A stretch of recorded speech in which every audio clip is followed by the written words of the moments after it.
Assalamualaikum warahmatullahi wabarakatuh.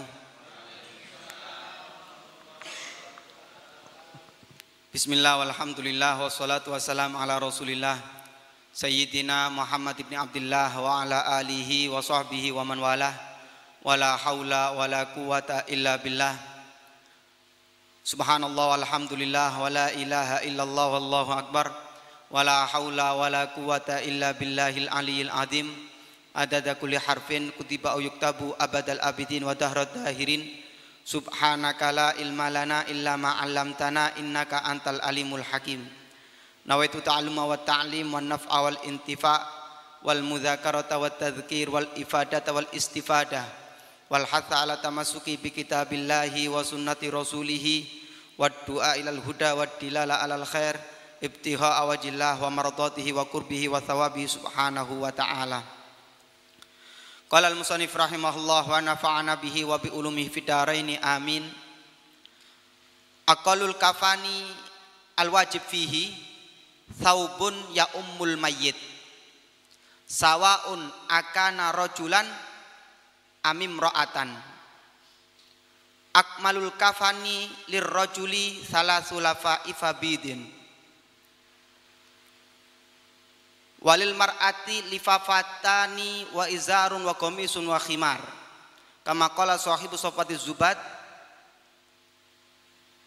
wa dzakarun kuffin fi iradi lafaifin salasatin bayadi laha lifafatani wal izaru summal qamisul bidu wal khimaru. Setelah kita di pertemuan sebelumnya mengetahui yang berkaitan tentang mengkafani mayit, meliputi hukumnya mengkafani, kemudian hak kafan,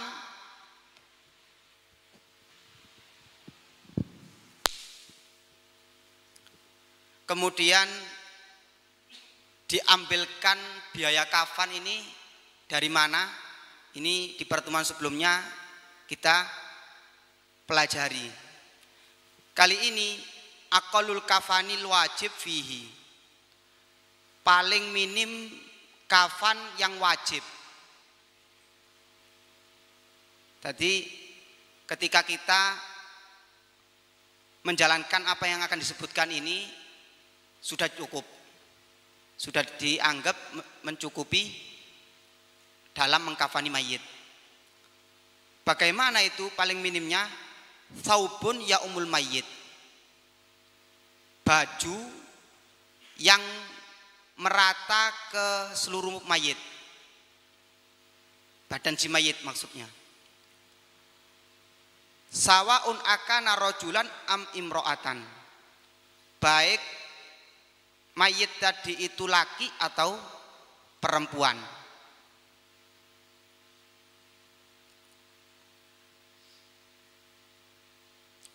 Nah, di sini juga tidak pandang dia budak atau merdeka, karena dihukum perbudakan ketika ia sudah meninggal maka perbudakannya hilang, tinggal kemanusiaannya, tinggal kemanusiaannya. Jadi apa ya, dihukumi seperti ini. Kalau laki sama laki dan perempuannya sama, yaitu dengan menyeluruhkan baju atau kain ke seluruh badan mayit. Akmalul kafan, kalau kita mau paling sempurnanya, ini perlu diperhatikan. Paling sempurnanya mengkafani lirrajuli, bagi laki-laki, salasul lafaif bid, 3 lapis putih. Kalau kemarin ada pertanyaan bagaimana warnanya, kalau mau sempurna pakai yang putih. 3 lembar pakai yang putih. Ini bagi laki. Jadi bukan pakai baju, maksudnya baju ditakwoi, dicelonoi gitu, bukan. Kafan ya seperti ini yang diajarkan, yaitu menggunakan lembaran. Kalau misalnya dipakai celana bagaimana, atau pakai apa ini baju koko, apa pemberian orang soleh misalnya, boleh-boleh aja. Walil mar'ati lifafatani wa izarun wa komisun wa khimarun. Untuk paling sempurnanya mengkafani bagi perempuan, lifafatani 2 lembar, 2 lapis. Wa izarun ditambah sarung, wa komisun ditambah gamis, wa khimarun ditambah kerudung. Caranya bagaimana akan disebutkan nanti. Duduk dibuntel dhisik moro dikerudungi kemudian digamisi, bukan seperti itu ya. Kama qala sahibu Safati Zubat, sebagaimana disebutkan dalam Nazm Zubat, wa dzakarun kuffin fi iradi lafaifin thalathatin biadi. Laki-laki dikafani dengan kain lebar irod, lafaif berlapis, salah satin 3 berlapis 3, biadi putih. Laha lifafatani wal izaru sumal komisul bidu wal khimaru. Adapun kalau mayitnya perempuan, lifafatani 2 lapis, wal izaru dan sarung, sumal komisu kemudian gamis, al bidu yang putih, wal khimaru dan kerudung. Kaifiyat takfin, cara mengkafani. Cara mengkafani. Yang pertama, yudha'u qutnun ma'al hanuti ala sau'atayil mayyit fil muhtasal. Ditaruh kapas ma'al hanuti bersama wewangian, ala sau'atayil mayyit fil muhtasal, di atas 2 jalan kemaluannya si mayit, di tempat pemandiannya. Watu saddu bi isobatin, dan diikat dengan tali, lias tamsika supaya tertahan, ma'ala sau'aten minal kutni, apa yang ada di 2 jalan tadi itu, jalan depan dan jalan belakang, minal kutni daripada kapasnya. Berarti yang pertama di sini bisa kita ambil pelajaran, yang dibutuhkan yaitu kapas pertama, selain kafan yang sudah disebutkan di atas tadi itu, minimal kafan atau paling sempurnanya kafan, di antara yang dibutuhkan juga yaitu kapas dan wewangian wewangian. Wewangian di situ terserah mau pakai parfum atau pakai kapur barus atau pakai kayu cendana bubuk yang merah ataupun yang putih ya. Itu semuanya tujuannya yadfaul hawam wa yasudul badan wa yuqawwihi, untuk mengusir daripada hewan-hewan melata di dalam ya, di dalam tanah ketika dikubur, dan menguatkan badan. Begitu juga ya, menguatkan badan. Ini tujuannya dikasih semisal kapur barus atau cendana bubuk atau wewangian. Ini yang diperlukan di cara yang pertama. Lanjutnya kedua, tubsatu ahsanul lafaif wa ausauha, dibentangkan paling bagusnya lembaran, wa ausauha, dan paling lebarnya. Jadi kalau misalnya ada 3 macam jenis lembaran kainnya, yang ditaruh pertama ya di tempat untuk pengkafanan itu yang paling bagus dan paling lebar. Wa yudharru alaihal hanut, kemudian ditaburi di atas bentangan kain tadi itu wewangian tadi itu, kapur barus atau misalnya tadi diwur-wurkan. Setelah dibentangkan, yang paling lebar dan paling bagus diwuri-wuri apa? Wewangian. Tsumma fauqaha tsaniyah, kemudian ditaruh lagi lembaran yang kedua. Ditaruh lagi lembaran yang kedua. Wa yudharu 'alaihal hanut. Sama. Diberlakukan seperti yang pertama, yaitu ditaburi dengan apa? Wewangian. Jadi lembaran pertama, lembaran kedua. Tsumma tsalisa, kemudian dibentangkan lagi lembaran yang ketiga. Berarti lembaran yang ketiga ini paling dekat dengan mayit atau paling nempel dengan mayit. Bagaimana pemberlakuan yang ketiga? Wa yudha'u 'alaihal mayit, tanpa ditaburi kafur dan semisalnya.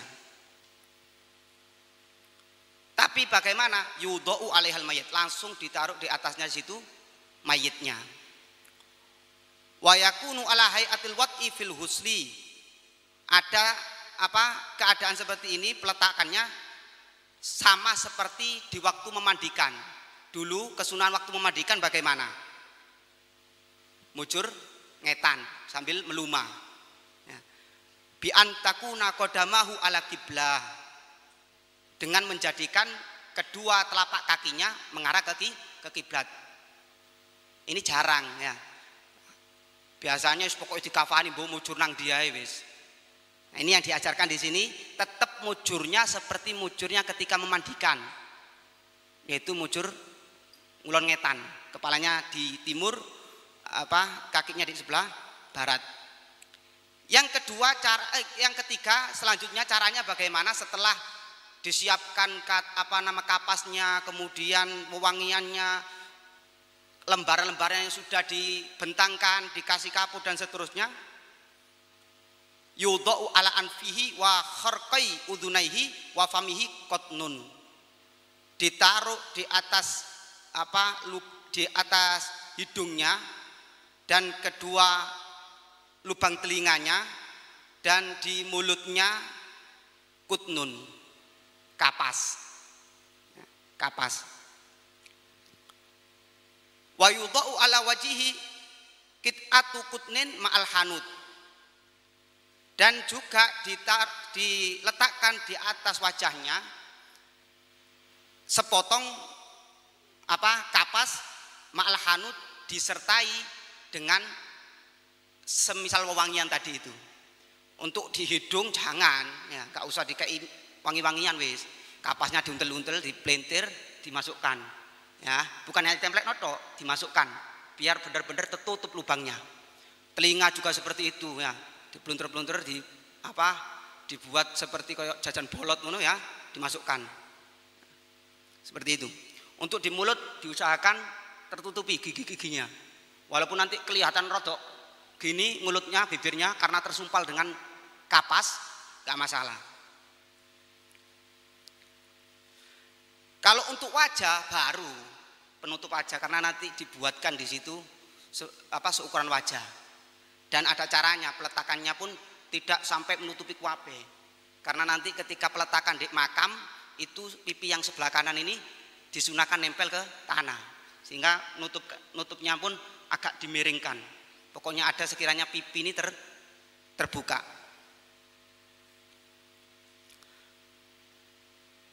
Wa yusaddu bi khaitin li alla tasqutu, dan diikat dengan benang supaya tidak jatuh. Nah, ya apa nempelno terus diikat dibunuh? Enggak, ada caranya.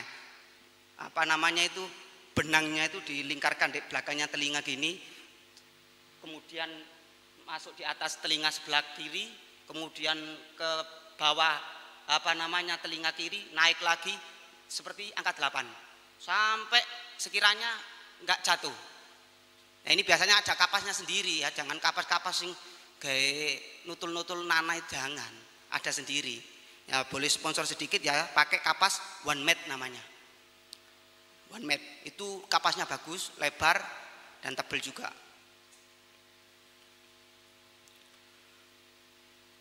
Wa yudha'u 'ala batni kaffihi al-yumna, juga diletakkan di atas perut telapak tangannya yang kanan. Ya, yang kanan. Ada caranya juga nanti ya, insya Allah akan dipraktekkan nanti juga ada praktiknya. Di telapak tangan kanan dulu. Sama seperti ketika peletakan di wajah. Dicampuri wewangian atau semisal tadi itu cendana, bubuk. Wa yusaddu bi khait, karena ini untuk ditaruh di tangan mau tidak mau ya diikat supaya enggak lepas, mau dilem. Ya, diikat dengan benang. Ya, sama cara ngikatnya nanti juga diajarkan. Wa kadzalikal yusra, diberlakukan seperti yang kanan, tangan kirinya. Tangan kirinya. Wa yudha'u kadzalika ala batin rukbataihi, ditaruh juga seperti yang disebutkan ala batin rukbataihi, di lututnya, di kedua lututnya. Tsumma ru'usi asabi' rijlain, kemudian di ujung-ujung jari daripada jari kaki. Nah, bukan satu kaki dikei kabeh, bukan, nah, cuma ujung jarinya saja.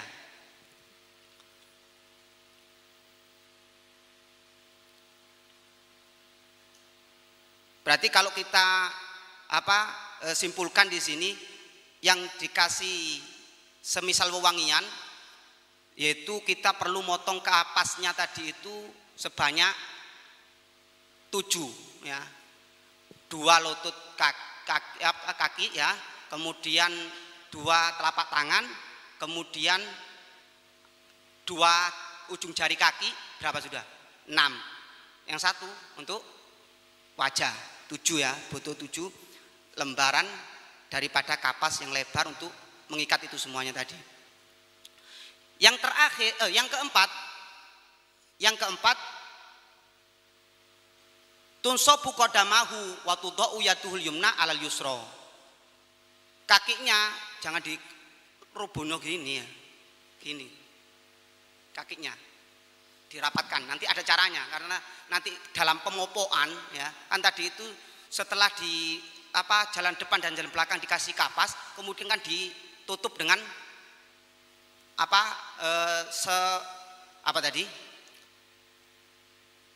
ditutup dengan tali ya, untuk ibaratnya kalau sekarang itu popoi ya, dipopoi. Lah itu biasanya kalau untuk mopoi kaki itu dibuka dulu supaya gampang. Nanti setelah pemopoan baru dirapatkan lagi sekiranya kaki tetap berdiri gini. Waktu do'u yaduhul yumna alal yusra. Peletakan tangan kan tadi sudah ditancang dikasih kapas, diikat juga. Terus posisinya di mana? Di jarong delojor gini atau bagaimana? Tudau yadul yumna alal yusra, ditaruh yang kanan di atas yang kiri ya, ditaruh yang kanan di atas yang kiri. Wa yurfa'u taraful lifafatil ula minal yasar, dan diangkat ujung lembaran yang pertama dari kiri dulu. Kan ini sudah posisi mayit wis ditaruh di atas bentangan kafan tadi itu, kemudian prosesi semuanya sudah selesai, daripada ngasih kapas-kapas tadi itu sudah selesai, baru pembungkusan. Nah ini pembungkusan caranya, diangkat ujung lipatan yang pertama dari yang kiri dulu, kayak sarungan. Nah, yang kiri dulu yang diangkat dari ujungnya, saya dilipatkan ke kanan. Tsumma tarafuhal akhar minal yamin, kemudian dari ujung yang lain dari arah kanan, yang kanan baru seret muter. Nah, insya Allah nanti akan tergambar di waktu praktek. Tsumma tsaniyah tsumma tsalitsah ala hadil kaifiyah. Yang kedua, kemudian yang paling bawah sama, dimulai yang kiri kanan gitu. Kemudian yang terakhir yaitu mengikat kafannya. Insya Allah akan kita lanjut di pertemuan selanjutnya. Mungkin ada tambahan dari guru kita Ustadz Hadi atau Ustadz Masyudi atau para asatid yang hadir, silakan, atau mungkin ada pertanyaan.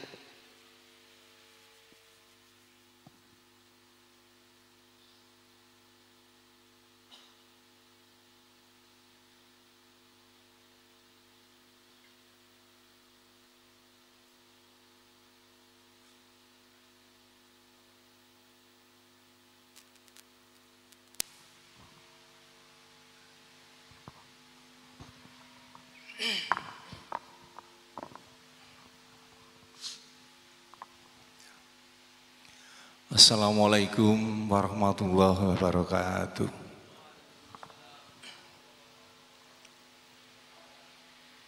Berkaitan dengan ngafani, Ustaz, setelah sempurna dikafani, terus yang terakhir ngafani itu di tali, Ustaz ya. Tali ujung, tengah, dan bawah. Pertanyaan saya, apakah boleh atau tidak lebih dari 3 tali tadi? Demikian Ustaz, mohon penjelasan. Wassalamualaikum warahmatullahi wabarakatuh.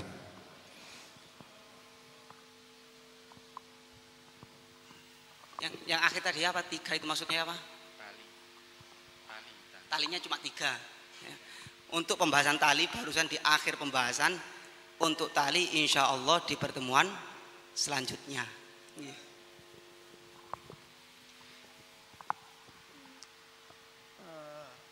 Assalamualaikum warahmatullahi wabarakatuh. Yang saya tanyakan tadi 1 lembar, yang pertama harus kain kafan 1 lembar yang lebar. Lah umumnya di masyarakat itu 2 kain kafan tapi templek, digabung di atasnya, tidak dijahit. Terus atasnya juga gitu sampai 3 lapis. Apakah 2 lembar kain yang ditumpuk itu sudah dianggap 1 lapis yang menutupi? Terima kasih.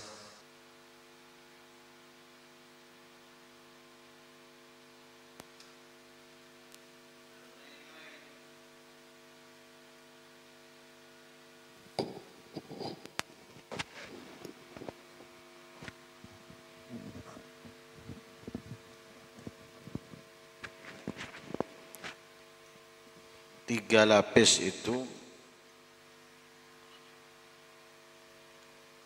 dikatakan 3 lapis ketika setiap lapisnya dapat menutupi secara keseluruhan. Ketika setiap salah satunya dapat menutupi secara keseluruhan baru dikatakan 3 lapis. Tapi kalau tidak, maka disempurnakan dengan salah satu, maka itu dikatakan 1 lapis. Walaupun kainnya 2 lembar.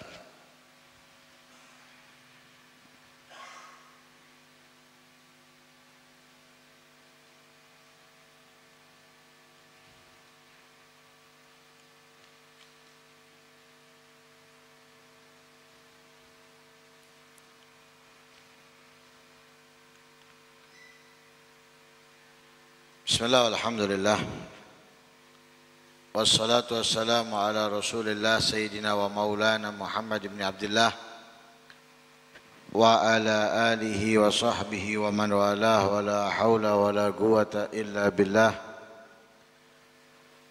Nawaitu ta'alum wa ta'alim wal naf'a wal intifa' wal mudhakarata wal tadhkir wal ifadata wal istifadah wal hatha la tamassuki bi kitabillahi وسنة رسوله والدعاء إلى الهدى والدلالة على الخير ابتغاء وجه الله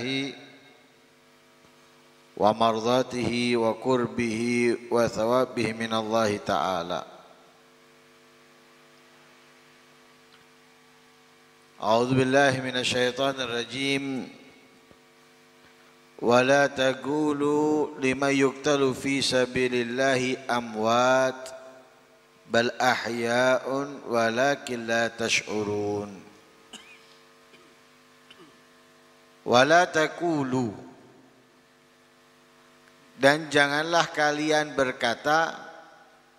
berucap lima yuqtalu fi sabilillah, bagi orang yang dibunuh di jalan Allah, amwatun, mati. Nah, jangan dikatakan mati orang-orang yang terbunuh di jalan Allah. Bal ahya, akan tetapi mereka itu hidup. Walakin la tash'urun, akan tetapi kalian la tash'urun ai la ta'lamun, tidak mengetahui.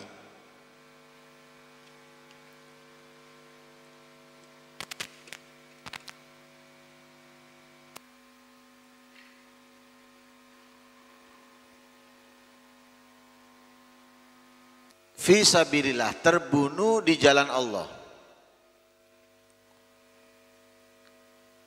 Terbunuh di jalan Allah itu kalau dalam ayat ini mungkin dalam peperangan, melawan orang kafir untuk menegakkan agamanya Allah.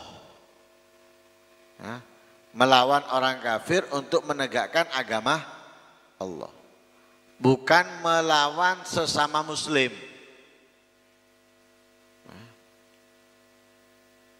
Walaupun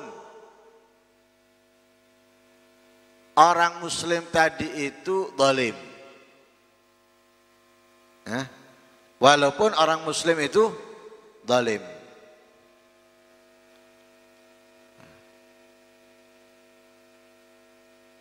apalagi yang baru diduga zalim.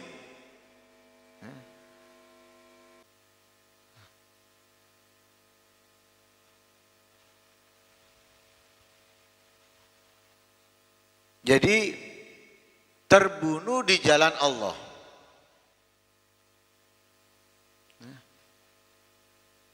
Melawan orang kafir, bukan orang muslim yang zalim, yang sudah pasti zalim, apalagi disangka zalim. Karena itu tidak benar. Dinyatakan termasuk ajaran Islam dengan bom bunuh diri. Enggak dibenarkan sama sekali.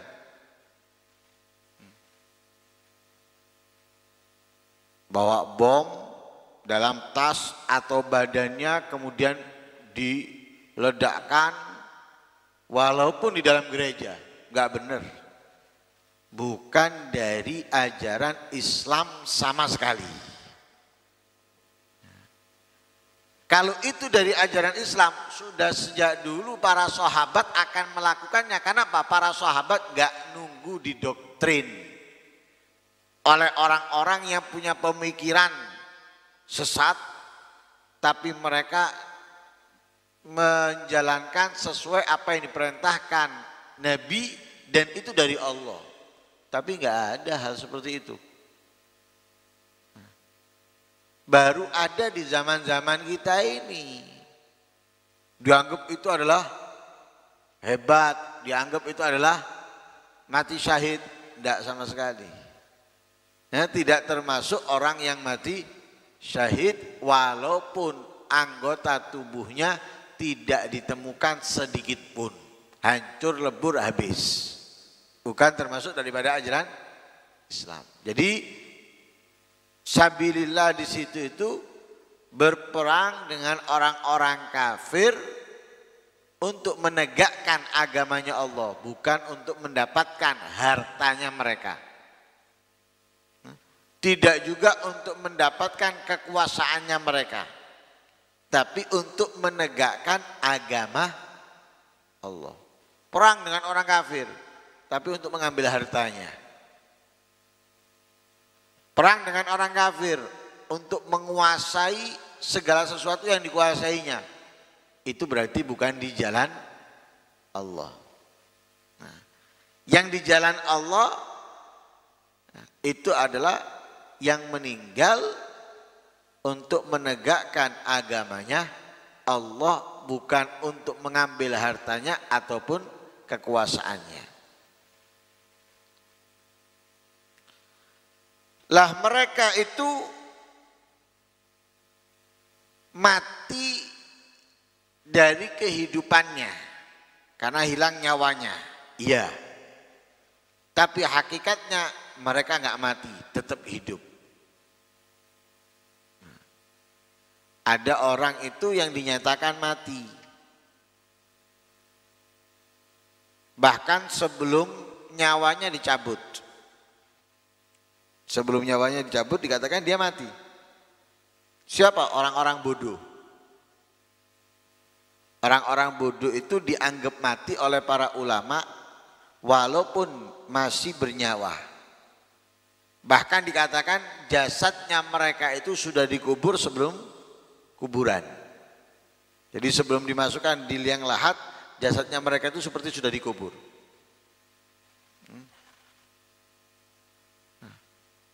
Wa fil jahli mautun li ahlihi wa ajsaduhum qablal kuburi kuburu. Tapi orang yang berilmu sekalipun nyawanya sudah hilang, mereka dikatakan hidup. Nyawanya nggak ada, sudah nggak ada di jasadnya. Jasadnya pun nggak ada sudah. Tapi karena dia berilmu, dia masih dikatakan orang yang hidup.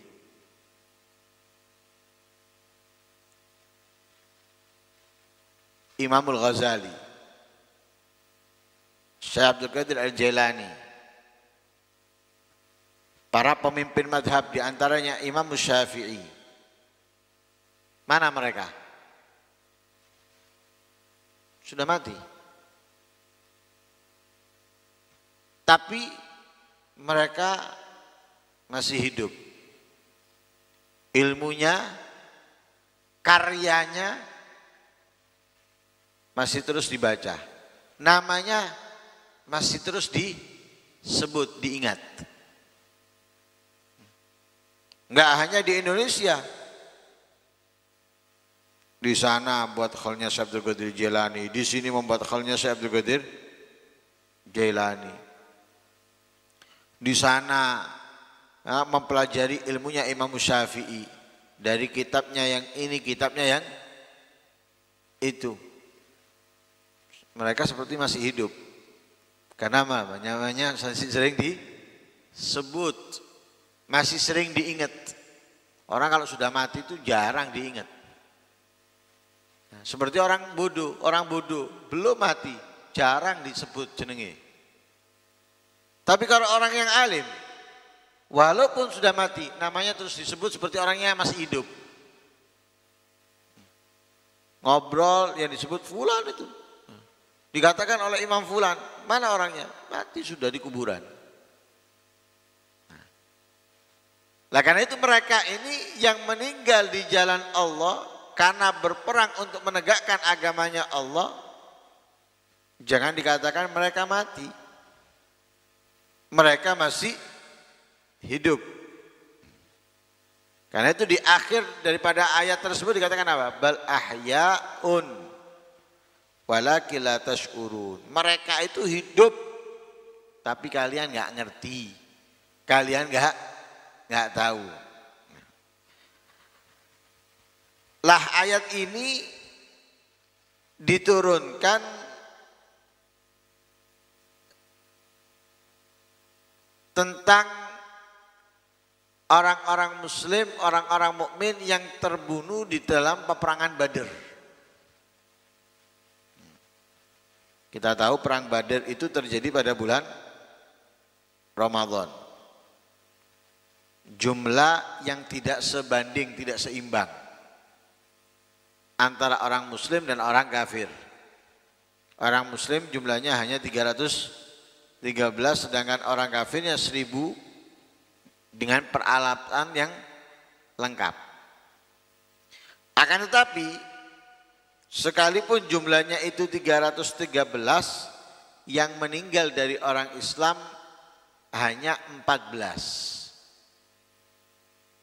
Nah, yang meninggal hanya 14. 6 dari sahabat Al-Muhajirun, kemudian 8 dari sahabat Ansor. Jadi 6 dari Al-Muhajirun, 8 dari sahabat Ansor. Orang-orang musyrik, orang-orang munafik berkata, mereka telah mati, mereka telah menyia-nyiakan hidupnya, mereka telah menyia-nyiakan nyawanya untuk hal-hal yang tidak menguntungkan, meninggalkan dunia dan kenikmatannya. Dan mereka menganggap bahwa mereka itu mati dalam keridhaan Muhammad. Katanya orang-orang al-musyrikun dan orang-orang munafikun. Lah diturunkan oleh Allah, wala taqulu fi sabilillahi amwat. Jangan pernah sekalipun kalian menyatakan mati orang yang terbunuh di jalan Allah. Apalagi pemikiran orang-orang musyrikun, orang-orang munafikun itu karena kehilangan dunia dan kelezatannya. Dan untuk mereka, para sahabat secara khususnya atau orang-orang yang mencintai Nabi dengan sebenar-benarnya cinta, dunia itu tidak menjadi impiannya, banyaknya indahnya. Orang yang benar-benar mencintai Nabi, dunia gak jadi hitungan. Hartanya semua diserahkan Rasulullah tanpa mikir kok. Tanpa mikir. Ngitung dulu, sini kayak nobiro. Ngeletek ngitungnya. Titi. Sahabat gak pakai ngitung. Langsung. Bahkan tidak sedikit daripada mereka itu menyerahkan ke Nabi dari sesuatu yang paling mereka cintai.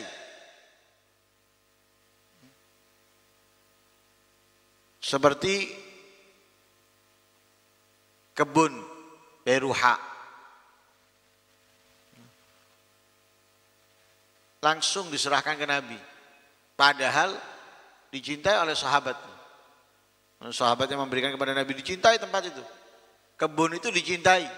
Apalagi di dalam kebun itu ada sumur yang airnya sangat nikmat. Bisa dikatakan terbaik dari tempat-tempat yang lainnya. Gak mikir, langsung dikasihkan Nabi. Sayyidina Abu Bakar, gak mikir. Semuanya diserahkan ke Nabi. Itu orang-orang yang mencintai Nabi dengan sebenar-benarnya cinta. Makanya dunia gak menjadi hitungan buat mereka. Jangankan dunia, nyawanya mereka gak jadi hitungan kok.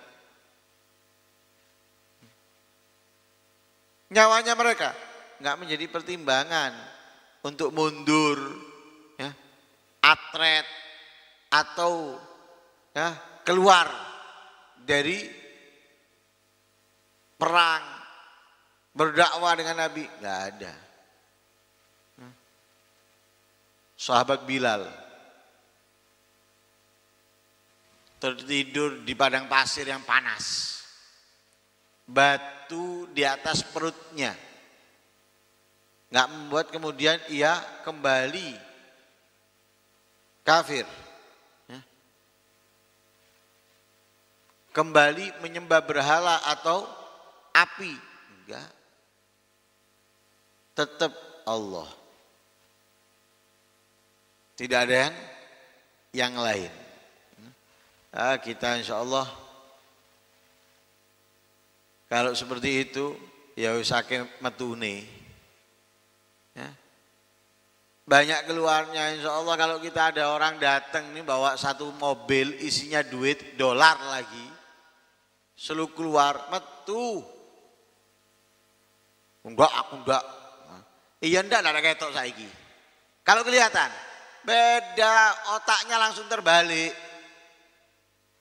Matanya, telinganya langsung buta dan tuli. Sekarang itu wok. Kenapa?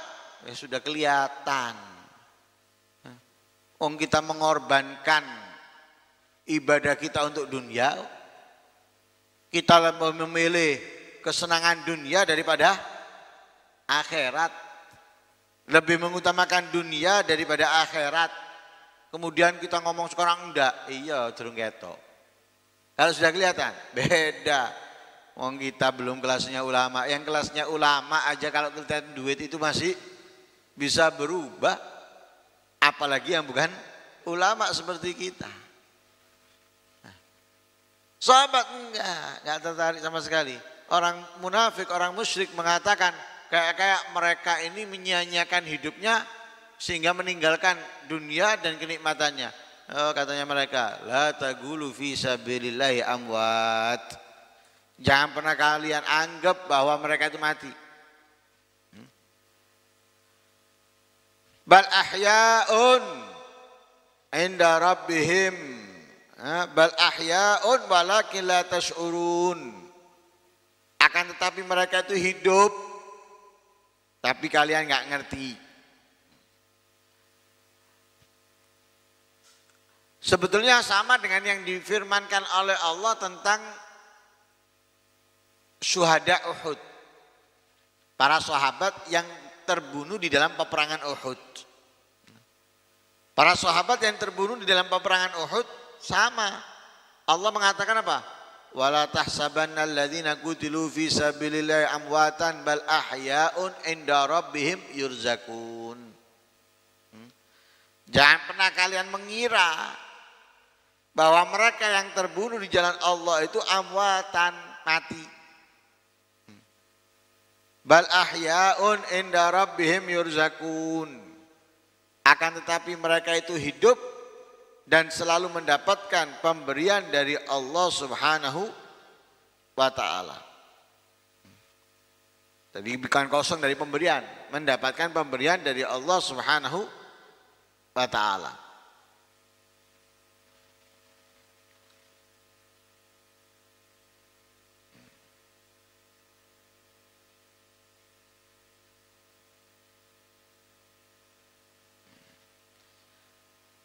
Jadi kematian di situ buat mereka itu hanya berpindah tempat. Dari tempat yang kotor ke tempat yang bersih. Dari tempat yang penuh dengan kesedihan, tempat yang penuh dengan kebahagiaan. Tempat yang penuh dengan kebahagiaan. Bal ahya'un inda rabbi bal ahya'un walakin la tash'urun. Jadi mereka hidup dalam kehidupan ukhrawi dengan jasad dan ruh, tidak seperti kehidupan dunia, tidak seperti kehidupan penghuni dunia.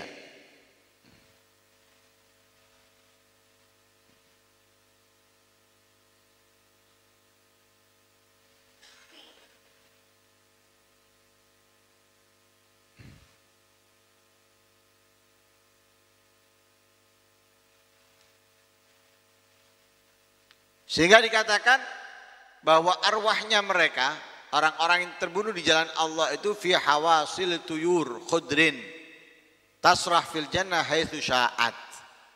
Arwahnya mereka, orang-orang yang terbunuh di jalan Allah itu pergi kemana saja di dalam surga. Sesuai yang diinginkan orangnya. Mau kemana, pergi. Seperti dibawa terbang oleh burung. Mau kemana? Mau ke sana, mau ke sana. Tergantung orang yang mau kemana. Oh mau ke sungai, sungai. Oh mau ke gunung, gunung. Mau ke ini. Terus tasrah fil jannah haitsu sya'at. Jadi keliling di surga sesuai dengan yang diinginkan. Lah arwahnya para syuhada dikatakan oleh Imamul Hasan, inna syuhada ahya indallah ta'ala. Bahwa orang-orang syuhada itu, orang-orang yang mati syahid, hidup di sisi Allah. Tu'rad arzakum ala arwahihim fayasiru ilaihimur ruh wal farah. Rizkinya diberikan oleh Allah ke arwah-arwahnya mereka. Ke arwahnya syuhada dikasih. Jadi arwahnya dikasih rezeki selalu oleh Allah. Lah, yang dirasakan oleh ruh tadi itu kesenangannya, kebahagiaannya sampai kepada orangnya. Sama dengan neraka diberikan kepada arwah Al-Fir'aun. Ya. Al-Fir'aun dikasih oleh Allah arwahnya neraka. Pagi siang. Akhirnya apa? Mereka merasakan pedihnya dan sakitnya.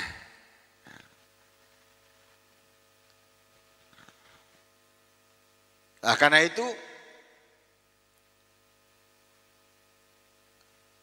kita perlu mencari syahadah. Dan kita bisa mendapatkan syahadah kalau kita jujur, dan kita bisa mendapatkannya walaupun kita meninggal di atas kasur.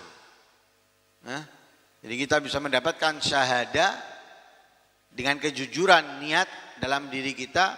Insya Allah kita bisa meraihnya walaupun kita meninggal di atas kasur. Bukan dalam perang, tapi walaupun meninggal di atas kasur. Itu gimana? Ya berarti hidupnya dikhidmatkan untuk membantu menegakkan agamanya Allah dengan menyelamatkan umatnya Rasulullah. Pikirannya, waktunya, ya, dan yang lain sebagainya. Walaupun dia mati di atas kasur, asalkan yang dilakukan itu benar niat, tulus, bukan karena apapun, walaupun meninggalnya di atas kasur, dia terhitung orang yang mati syahid. Nah, kalau pikirannya sibuk dengan urusannya sendiri, urusan perutnya, urusan pakaiannya, urusan bangunan rumahnya, urusan pekerjaannya, ya, bingung dalam itu semuanya. Hanya sesekali bingung untuk umatnya Rasulullah. Kemudian kepingin mati syahid. Ya, cik enak temen, cik murah temen syahid ini. Nggak bisa seperti itu. Bangun tidur yang dipikiri sih urusan pribadinya. Mau tidur yang dipikiri urusan pribadinya. Umatnya Rasulullah kalau ikut, kalau hadir, kalau itu pun nggak serius. Nggak serius. Kemudian ingin mati syahid ketika ia di atas kasur. Mimpi Pak Syahid ya. Kalau Syahid enggak. Isok-isok mati sangit. Kobongan omahe akhirnya angus sangit. Yo. Bisa. Nah, karena itu